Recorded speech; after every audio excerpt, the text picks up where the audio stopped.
ته چې رانه لاړې زه دې پرېښودم غمونو ته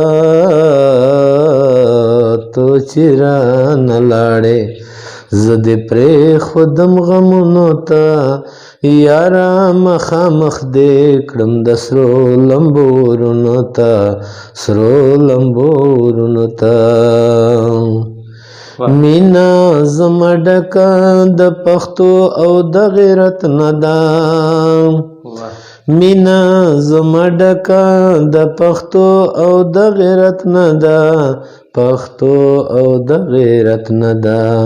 پام کوه مجبور مې نکړې در په در سوالونو ته پام کوه مجبور مې نکړې در په در سوالونو ته ته چې رانه لاړې زه دې پرېښودم غمونو ته ته چې رانه لاړې زه دې پرېښودم غمونو ته. ډېر ښه ځي. السلام علیکم مینوالو، نیکې احترامات، هیله لرم چې روغ جوړ خوشحاله به یو. او نن یو ځل بیا د فیسبوک په پاڼه تاسو سره یو داسې شخصیت مخامخ کوم چې د هیڅ تعریف محتاج نه ده، جناب محترم عاجز مروت سره. هغه نه به د خپلو شعر و شاعري په هکله باندې خبرې او اترې هغه نه به خپل شعرونه او راجو چې عاجز صاحب سره. عاجز صاحب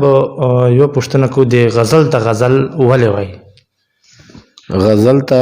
غزل په دې باندې وایي داسې ډېر شاعران به وي چې هغه به مثال لکه هغه دیوانه صاحب ورته وایي که نه چې شاعري جوړه د رنګ وایي لکۍ سله چې چا ونیول هغه شاعران سلل. نو دا وایي چې ځنګل ته یو ورځ ښکار ته یو بادشاه وتلاو او دا یې ګرده ورځ یې تېره کړه خو د ښکار مینده نه که. مازدیګری ټیم و چې ده له مخ نه نرکشه تېره سله،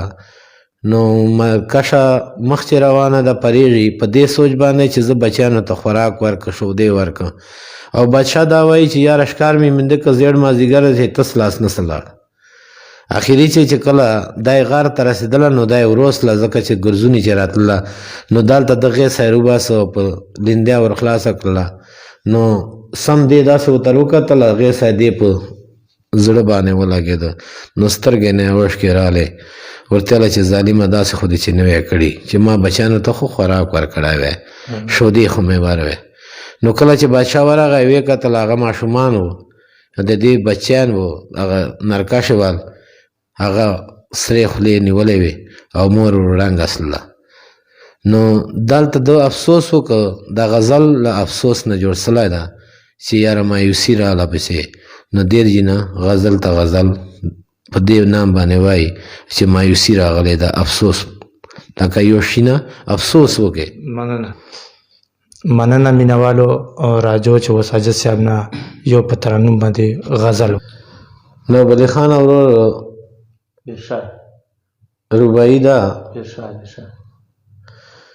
ستا غمونه مې نن ښکلي مېلمانه دي که هر څو زما په سر درانه درانه دي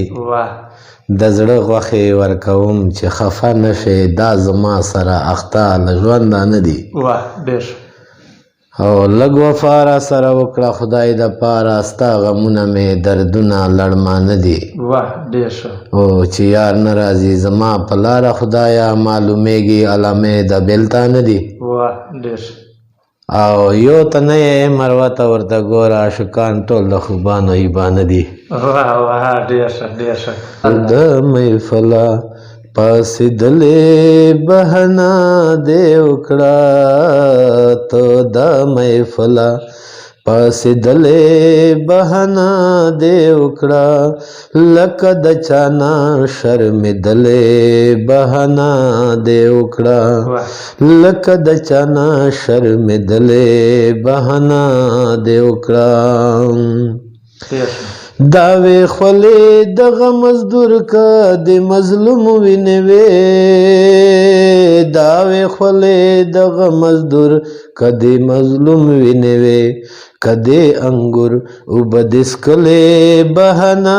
دې وکړه که د انګور اوبه د څکلې بهانه دې وکړه ته دا محفله پاڅېدلې بهانه دې وکړه تا چې پلو په مخ بیا بیا راښکلو تا چې پلو په مخ بیا بیا راښکلو لکه دې زه نه وم لیدلی بهانه دې وکړه لکه دې زه نه وم لیدلی بهانه دې وکړه ته د محفله پاڅېدلی بهانه دې وکړه د انتظار سزا دې ګل ماله پس راکړله د انتظار سزا دې ګل ماله پس راکړله چې زړه دې نه و نه راتللی بهانه دې وکړه چې زړه دې نه و نه راتللی بهانه دې وکړه ته د محفله پاڅېدلی بهانه دې وکړه د بام په سر دې جوړولې ړنګولې زلفې د بام په سر دې ړنګولې زلفې زلفې دې کله سمولې بهانه دې وکړه زلفې دې کله سمولې بهانه دې وکړه ته د محفله پاڅېدلې بهانه دې وکړه تاوې په لاس کې سرمۍ او تاوې تشې شولې نو بلی خان سرمۍ به چې ډېر پښتانه پېژندي که نه بیا پېژندي دا د فارسي او د عربي ټکی ده درته پښتو چې بیا که سرمۍ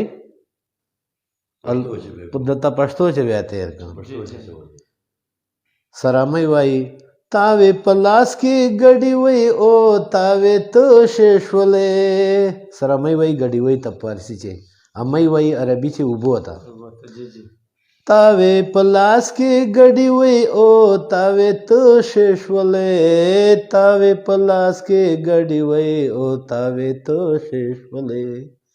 ته وې ساقي او تاوې شلې بهانه دې وکړه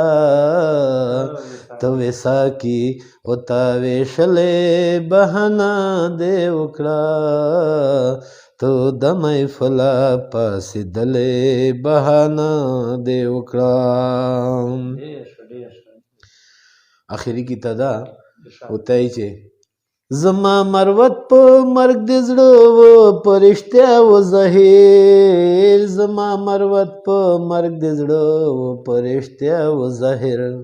یعنې ټولې دنیا زړل که نه چې تا په زړه په رښتیا ظاهر وکړه زړه دې خلکو له مجبوري له وجه تار پسې زړل ځکه چې خو مسافر و که نه ځکه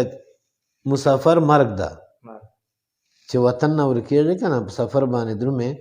نو دا په هغه باندې موږ دا شعر تړلی و نو دا ورته وایي چې اخري چې کتا